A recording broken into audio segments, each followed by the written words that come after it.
Abantu benshi burya buri munsi bararota, abandi nabo bibwira ko batarota ariko mu by'ukuri sibyo. Hari uvuga uti ntabwo njya ndota, ndaryama nkashiduka mbyutse. Oya, nawe urarota. Bararota ahubwo bakabyibagirwa. Ariko se nubwo biri uko ushobora kwibaza uti ese ubundi inzozi hari igisobanuro kinini zifite? Abantu bamwe bizera ko inzozi ari bumwe mu buryo tuboneramo ubutumwa bwerekeye n'ubuzima bwacu, ariko bukaba ari uburyo bwihariye bukora ari uko dusinziriye. Kuko bizera ko iyo dusinziriye burya umuntu aba atuje, yiteguye kwakira ndetse no agasobanukirwa. Cyakora hari n'abandi bahanga bemeza ko inzozi nta bintu bikomeye bidasanzwe, ahubwo nyinshi zituruka ku bintu tubamo umunsi ku wundi, bityo bikagaruka mu ntekerezo zacu turyamye. Aribyo bya bindi bavuga bati umuntu arota ibyo yiriwemo. Ariko nanone igihari ni kimwe, rimwe na rimwe koko ubwonko bwacu hari igihe bugarura ibyo twiriwemo cyangwa ibyo tumazemo iminsi.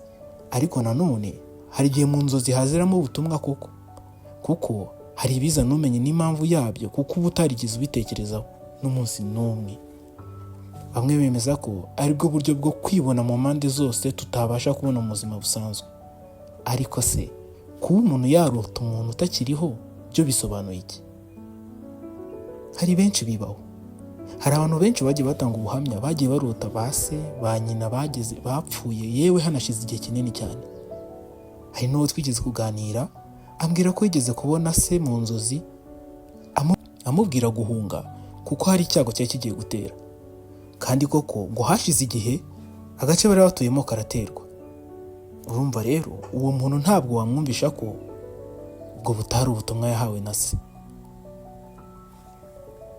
Ariko se dukomeje kuri iki kibazo, kurota umuntu utakiriho byo bisobanuye iki? Izi nzozi benshi bazigereranya n'uko umuntu aba atangiye kwiyakira cyangwa se kwakira koko uwo muntu atakiriho. Urubuga Healthline ruvuga ko naho bihurira n'uwapfuye cyangwa se roho ye, benshi bakeka ko iba yagarutse kudusura. Bavuga ko kurota uwapfuye ari inzozi zigarukira umuntu, ariko bakemeza ko mwene izo nzozi zinakunda kubaho cyane iyo umuntu yimukiye ahantu hashya cyangwa se yatangiye kugira umubano n'abantu bashya. Ibi nabyo bikunda kugaruka mu nzozi. Muri rusange rero kurota umuntu utakiriho ntibikwiriye kugutera ubwoba na gato, ndetse nta gisobanuro kinini bifite, ahubwo abahanga babigereranya n'uko ubwonko buba buri gushyira ibintu ku murongo mu gihe dusinziriye, noneho bikamera nk'aho bugeze ahabitse ibyahise. Urakoze gukurikira Pamakiyo TV. Ugira ibihe byiza.